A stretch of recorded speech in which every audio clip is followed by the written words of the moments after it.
ET Now, you're with the India development debate. Now, the Modi versus the rest battle is slowly unfolding. The BJP suffered a big setback in the prestige seat of Kairana in Uttar Pradesh to the RLD, which was backed by the SP and BSP. The party also suffered a big defeat in the hands of the NCP in Bhandara-Gondiya in Maharashtra. The only breather came from Palghar, where it defeated the Shiv Sena and the Congress. Cut to assembly polls, the scene is not very positive as well, with the party managing to win only one seat of the total 11 that went to polls. On the other hand, there is a ray of hope of sorts for the Congress party, which claimed 4 assembly seats. Indeed. So what are the key takeaways from the Bypoll election results? For one, the invincibility of the Modi-Shah duo is no longer intact. 2, 2019 will not be a cakewalk for the Bharatiya Janata Party if the opposition finally comes together by setting their political differences aside. Also, the party will have to make some new friends quickly if it were to take on a united anti-Modi bloc. The pointers from the Bypoll results is a big topic of discussion and debate right here on the India Development Debate tonight. And joining us is a panel that I really turn to as far as political advice and political comments are concerned. Sanjeev Srivastava, eminent political commentator; Sagarika Ghosh, consulting editor, Times of India, another very eminent political commentator; Vaibhav Agarwal from the BJP, and Pranav Jha representing the Congress party. Thank you, each one of you, for being with us. And Sanjeev Srivastava, let me begin with you. And I think just for the benefit of our viewers, let's read out the tally. The tally at the end of today's Bypoll results reach: BJP 1 out of 4 Lok Sabha elections, BJP 1 out of 11 assembly elections. Has the Bypoll result demonstrated that the index of opposition unity could perhaps be a decisive factor in 2019? And will this create a hawa, like they say, of winnability for an otherwise dispirited opposition? See, the losses for the BJP started from Rajasthan, when they lost Ajmer and Alwar, and then the Phulpur, Gorakhpur, and the Bihar election, Jahanabad, and now this round of defeats. So clearly, like what you are saying, Supriya, the index of opposition unity appears to be a decisive factor. So what the BJP is saying all through the day is that this is not a national election, this is not about national issues. In substance, what they are trying to zero it down to, this is not about Prime Minister Modi, this is a local phenomenon and we are losing its swine. Now, that may well be the case. In 2019, it may well be the case that it is Modi versus all and people are directly voting for either Modi or others. But like I have always maintained that 2 plus 2 is equal to 4 doesn't always happen in politics. But with opposition parties coming together, especially in the Hindi heartland, UP, Bihar, I am sure 2 plus 2 is going to be 3 at least. And that itself spells trouble for the BJP. Fair point. 2 plus 2 could well be 3, and that itself spells trouble for BJP, says Sanjeev Srivastava. But Sagarika, are we reading too much into a Bypoll outcome? You know, yes, it's sort of, you know, it's great that the media will talk about it. It's a great headline of sorts, but this isn't Battleground 2019 after all. Could the terms change in 2019? Could everyone aligning against the BJP in some sense expand the support base of the BJP, as Yogendra Yadav himself points out? Sandeep, you know, it's a fair point. These are bypolls. But remember, these bypolls are happening with the background of the chorus of opposition unity in the background.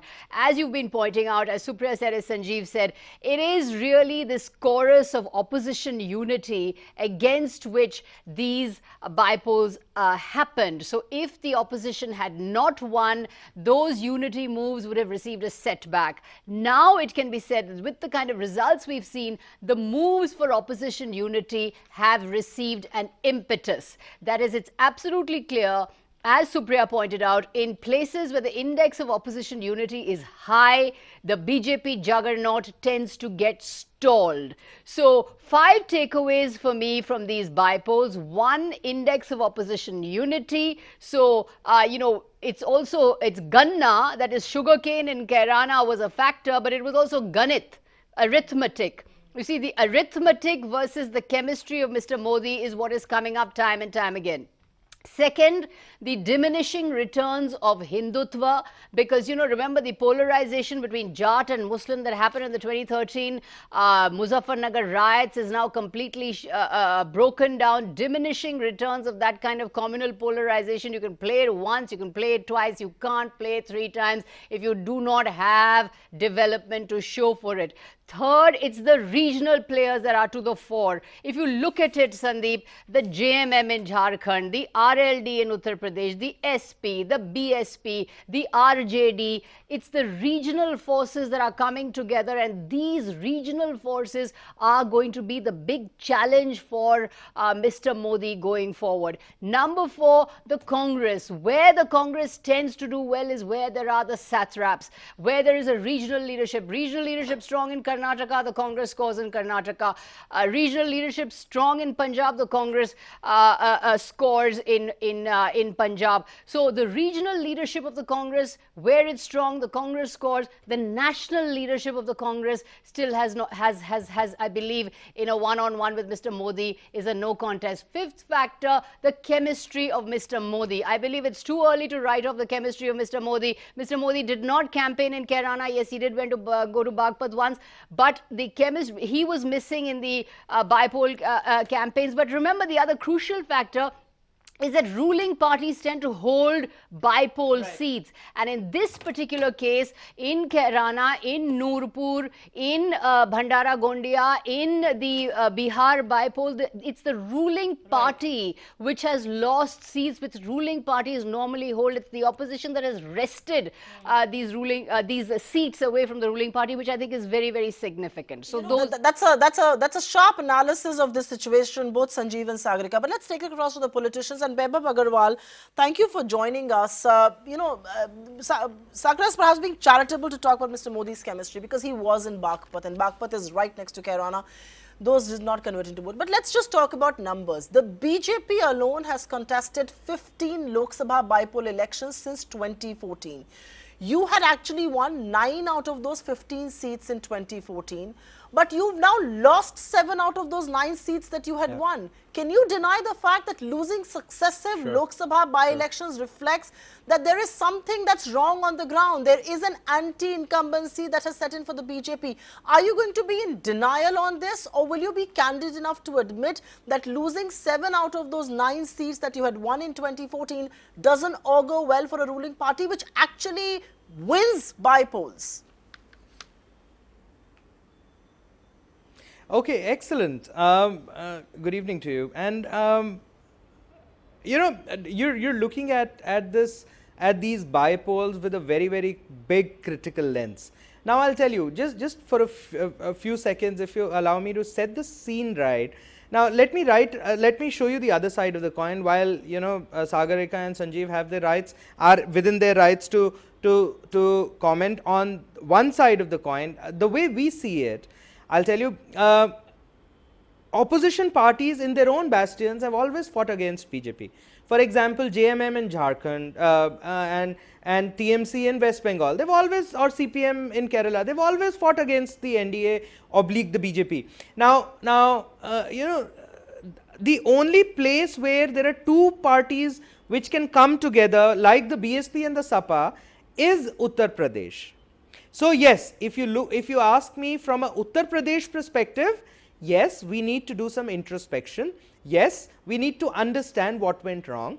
For once, for the starters, we any which ways know that one of the reasons why we're probably on the losing foot here on the last 3 seats in the Uttar Pradesh area is because the complete awareness campaign of the center government, perhaps of the schemes and the development that we've done and so on, is not rightly percolating down to the last mile in Uttar Pradesh. Okay. Now that is something that we really need to catch hold of. Vaibhav, I don't think this government and your party definitely needs lessons in communication. No. That I will grant the BJP. It surely doesn't need lessons in communication. But one moment. Allow me to get in front of Vaibhav. We'll come back to you. Let me at least make my opening comments. Okay, very quickly. We are running short. Very quickly. Yeah, so that is one part of it. So there is no opposition as such coming together to fight one. There is no opposition unity from our perspective. We've always been fought against. Okay. So if you go to Kerala, you go to Karnataka, you go to Tamil Nadu, you go to Andhra Pradesh, you go to West Bengal, you go to any other area. We've always been fought against. Okay. So that's not a worry. The other side is the awareness, and yes, we humbly accept that, and we need to percolate down. Okay, and I take that point. The third side is we have to understand that it is RLD plus. For example, in Kairana, Okay, RLD plus plus plus. Pranav BJP has a clear line of sight. Okay, but okay. Correct. But that plus plus plus is not constant. Okay, Pranav cannot be given, okay, I take the one. Pranav, given the outcome in Palghar, is it also clear that only a united opposition can take on the BJP? Congress on its own does not stand a chance.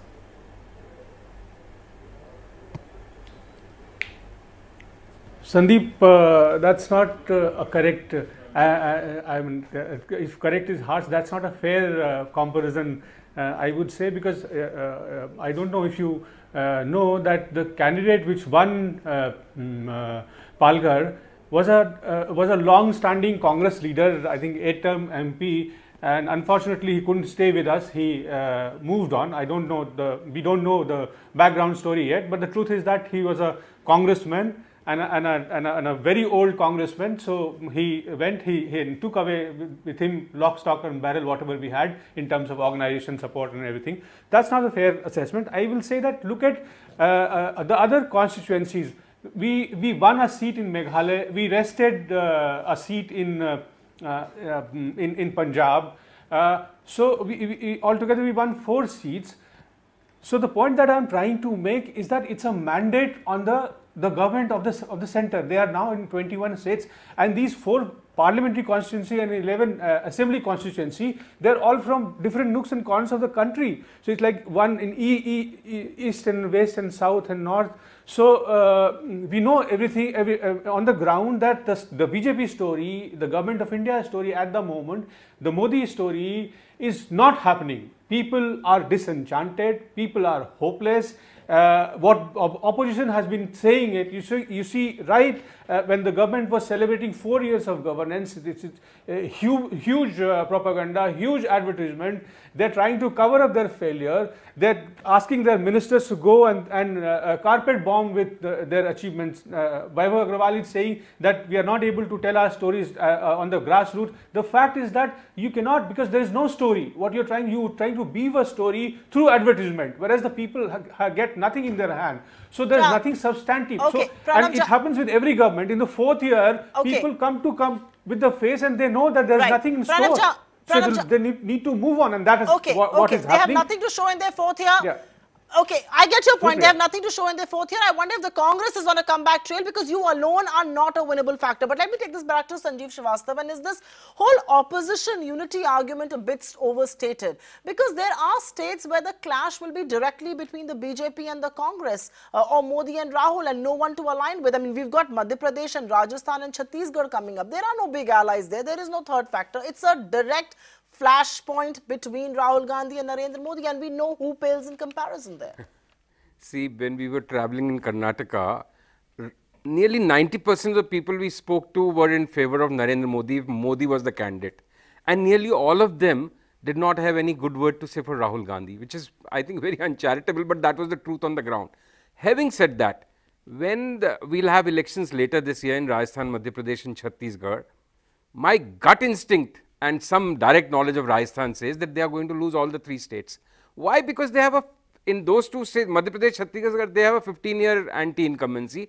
Rajasthan, the government has for some reason become so hugely unpopular that it is to be seen to be believed, that it may be kind of wave election. And like Sagarika was saying, that Congress has some strong satraps in these states. Rajasthan, Ashok Gehlot, Sachin Pilot, even if they are at loggerheads as to who will become the chief minister, it's a very formidable combination.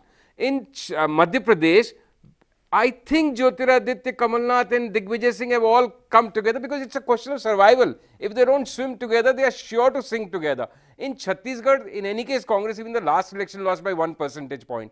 So very difficult times ahead, and it's opposition in unity index we are talking about. Also, the caste arithmetic is so much turning against the BJP, especially the Dalit vote. Across the country is turning against them. Seems to be gravitating away from the BJP. That's a very solid vote block. So Mr. Modi really has his challenge cut out. He can still pull a rabbit out of his hat. But and you know, Sanjeev, we will talk about what that rabbit could be. Or some Sarkar variety. Sure, and we will talk about what that rabbit could be. What could that Brahmastra be in just 5 minutes? Very difficult to conjure somehow. Okay, I take that point, but quick point to you, Weber, before we go back to Sagarika. You know, the all-important seat of Kairana. I'm glad you acknowledge that you have got a problem in Uttar Pradesh, because the fact is that it was the state of Uttar Pradesh that catapulted Mr. Modi to power, that catapulted the BJP to power, and Kairana must be a real setback, you know, given the fact that the Prime Minister campaigned in Bagpat, an adjacent constituency where he did a roadshow. 6 ministers, including the Chief Minister, Yogi Adityanath, was stationed in that one constituency. So it's not as if you didn't do enough campaigning, or you didn't throw a good fight, or you didn't talk about the schemes of the government board, the centre and the state. You know, there's always it's sometimes when you do good, it probably good is subjective and it's not good enough. So, and I think that's where I'm humble enough to accept that. And that's what our learning capability is. That's what we learn when we become a part of BJP's cadre. That's what we learn when we work on the ground. You know, the other side that we understand also is that okay, so I would not talk of Congress at all, because Congress has its own game plan that is being played here, and since Congress did not participate in any of these elections, I would keep them out of it. But on the same side, you know, when you start transferring your votes to the other person, so for example, in these elections, BSP and SP both transferred their vote to RLD in Kairana. Let's look at that. So RLD plus. Okay. When you start transferring your vote, you know, so sometimes it happens that you're not able to keep your own vote bank, and you're not able to transfer that as well. And you understand that the biggest plus point that the BJP will have when we go all steam is that it will be BJP and not BJP plus. Okay. This is so hard. That's the biggest plus point that we will have. We will have a focused campaign. If people are willing to transfer, no, Vaibhav, let me come in there. Vaibhav, let me come in there. That's exactly the point, that if parties are willing to transfer votes to each other, there is problem for the BJP. That's what index of opposition unity is all about. But that apart, Sagarika, the question to you is, does the Kairana result also reflect that counting of Hindu consolidation alone will not do the trick for the BJP? Let me finish in the Hindi heartland. I mean, caste politics does not work for us. I'm given to understand it is leading. One second, Vaibhav, let me finish. I'm going for a question to Sagarika. Let me finish. Yes. No, Vaibhav, I will not. I will not let you interfere. Let me go to Sagarika. I have a question for her. Is this whole consolidation that we saw in the favor of the BJP now actually leading to reverse consolidation? Are we seeing, at least, I understand UP, and I know in Kairana, it's the Dalits, it's the traditional voters of the BSP, the traditional voters of the Samajwadi Party, the OBCs, they've all come together. The reverse consolidation seems to be happening, and that is very against the grain of what Amit Shah tried to do in UP. He tried to build this rainbow coalition, and just for the benefit of our viewers, if BJP did not have 73 MPs from Uttar Pradesh, they would have not had a full majority government. It's as simple as that on their own. That's absolutely right, Supriya. The fact is, at the end of the day, you know, Vaibhav is saying, oh, it's RLD plus. Yes, it is RLD plus. That's the index of opposition unity. That's the alliance. It's not, oh, it's not RLD, it's RLD plus. Hello, it is. It's plus, and they're all against you. So that's what you need to worry, that there is this arithmetic against the chemistry of Modi. Now, you know, Supriya, as you know from your experience in UP, this is the old Charan Singh formula, the formidable Jat Muslim alliance that Chaudhary Charan Singh, the great Jat stalwart, had built in Western UP. And it looks as if the Jats are coming back to the RLD, and this kind of victory that we see in Kairana is not just Jats and Muslims, it's also the Jatavs, as you rightly point out, the Dalits. So the BSP is transferring its vote. You know, this is the big thing about Mayawati. Wherever she goes, she transfers her vote. So she has the BSP has transferred its vote to the RLD. The Jats have come back to the RLD. The Muslims are with the RLD. Now the Muslims, Jats and Dalit is a formidable caste combination. So these caste alliances are coming back. And you see, I think Jayant Chaudhary, the chief of the RLD, played a very clever game. He went to the voters and said, this is Ganna versus Jinnah. Right. That they are playing Jinnah, they're talking about portraits of Jinnah in Aligarh University. We are talking about Ganna. And as you know, the sugarcane farmers' dues is a huge issue there. So Ganna versus Jinnah, Ganna has won. And not only has Ganna won, Ganit has won. So it's Ganna, Ganit, which has defeated Jinnah. Okay, The absolutely. politics of Jinnah. Okay, fair point. Pranav, you know, the results also show that Lalu is a factor in Bihar. Mamata Banerjee is invincible right now in West Bengal. It's quite clear that your experiment in Karnataka too, that you will not be the supreme leader of this anti-Modi bloc. At best, the Congress party will be a first among equals. I mean, it's been a week since Kumaraswamy was sworn in as the chief minister. You're still struggling to to get the portfolios right. You know, are you prepared to play the second fiddle? Is that what the Congress has reconciled itself to?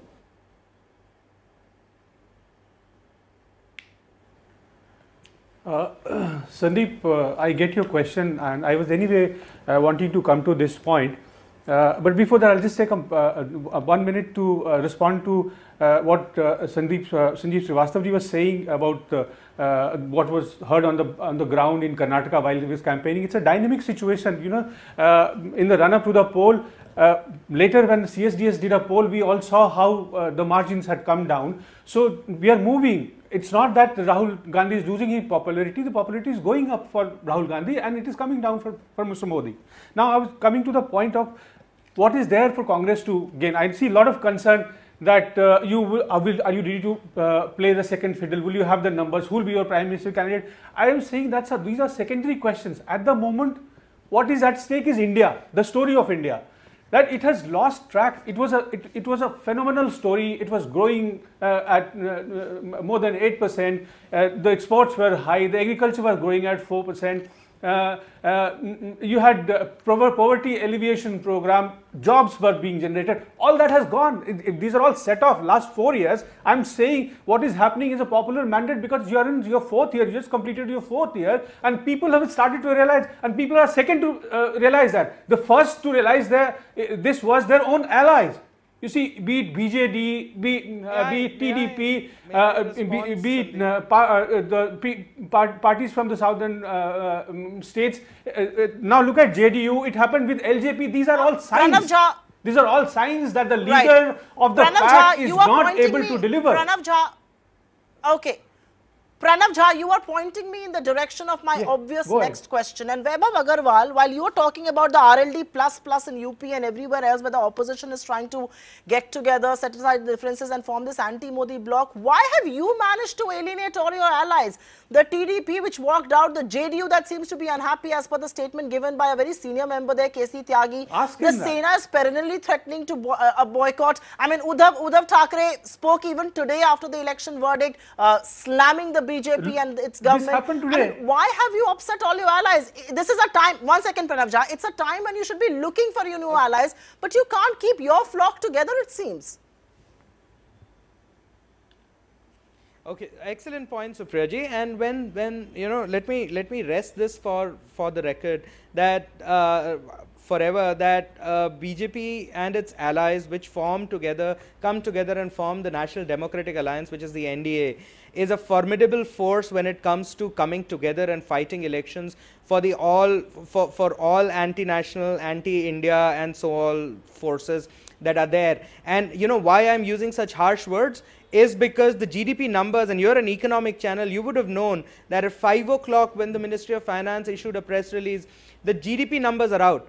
I don't know if that press release has been read by you so far, but I think the GDP is doing 7.7 versus the 7.3 that was projected quarter on quarter last year. Now, 40 minutes show on the GDP, so don't tell me if I've read the GDP numbers or not. India remains the fastest growing economy. Vaibhav Agarwal, let me come in. It's not sufficient. Vaibhav Agarwal, let me come in. I had news for ET now. I have done a 40-minute show on the GDP. So don't tell me if I've read the release or not. The release does not come in from the finance ministry. The release comes from MOSPI. But I'm going to cut you short there because I will take it across to Sanjeev Srivastava. Mr. Srivastava, can Mr. Modi come up? He was referring to this rabbit in the hat. Can he come up with a Brahma Shastra to counter this index of opposition unity? Will he try and break the alliance, or will he go populist just ahead of elections? We have to be brief. I've just got the last 2 minutes on the show. Well, we have to fall back on history for that answer because we really don't know what Mr. Modi will do. But that is the only case scenario on which the BJP right now is banking. That somehow this opposition unity will flounder in front of Mr. Modi's charisma, and when people will be directly seeing him as the prime ministerial candidate. And Mrs. Gandhi has done that in the past, in 1971, and again in 1980 after the opposition collapsed. So, but it will be a very difficult one because this arithmetic, see what the biggest grouse of BJP people is today, that the opposition has divided the Hindu vote. And that Hindu vote is divided because the opposition is playing the caste game. Let's cut through everything else. It's very simple. Right. BJP trying to play the religious polarization card. Opposition has trumped the BJP by playing the caste card. The caste arithmetic reigns supreme. It's a bigger trump card than religion in India. That's a fact of the matter. Sanjeev only trumped it in bypolls. So I mean, Mr. you know, Modi, it's at the end of the day just bypoll results. That will be a very big challenge. Yeah. So we must not lose sight of the fact that this isn't the 2019 battle. Shagriko, a quick last word to you, 45 seconds. Can the opposition realistically use the next 12 months to come up with an aspirational development agenda that is in contrast to the BJP's model of development, one that can capture the imagination of the people at large? Because frankly, as of today, the only plank that they are trying to capture is that of secularism, and that alone isn't going to win them the election, is it? Sandeep, I think we're looking at politics and more politics over the next months as we lead into 2019. I think Mr. Modi himself is going to play the bonanza of populism. I think we're going to see Modi Care unveiled in October. I think we're going to see Jan Dhan. I think we're going to see a slew of populist measures, pro-poor measures, pro-farmer measures. I think Mr. Modi will probably be worried by these results, and I think we're going to see a slew of populism from the government. So I think reforms agenda from the part of this government is now out of the window. As far as the others are concerned, I think they are pretty clear that this is do or die. Remember, Sandeep, this is a fight for political space. As Sandeep was pointing out the parallel with the Congress of the 1970s, the strength of the BJP is also its weakness. It is so strong, it is such a juggernaut that it's driving everybody else into a fierce battle for political space. I mean, look at even the survival, even Shiv Sena. For the first time, the Shiv Sena contesting separately from the BJP in a Lok Sabha election. They've gone in assembly elections separately, but Lok Sabha, they are fighting the BJP. So this is a bare-knuckled fight for survival. Absolutely. And I think the nail on its head when you say the strength of the BJP is perhaps now its biggest weakness, because that is cementing the anti-Modi bloc. But let's not lose sight of the fact that these are bypoll elections and these are bypoll results.